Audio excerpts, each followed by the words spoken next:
पुरस्कारप्राप्त आदर्श गाव वैगाव या ठिकाणी जिल्हा परिषद प्राथमिक शाळा वैगाव या ठिकाणी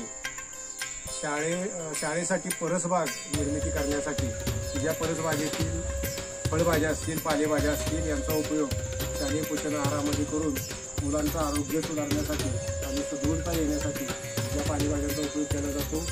त्या परसबागेसाठी काल आवाहन केल्याप्रमाणे या वैगाव गावातील मान्यवर ग्रामस्थ सर्व यांनी विद्यार्थ्यांच्या आरोग्यासाठी संपूर्ण परसबाग निर्मितीसाठी आज सहकार्य केलेलं आहे। त्याबद्दल सर्वांचे शाळेच्या वतीनं धन्यवाद।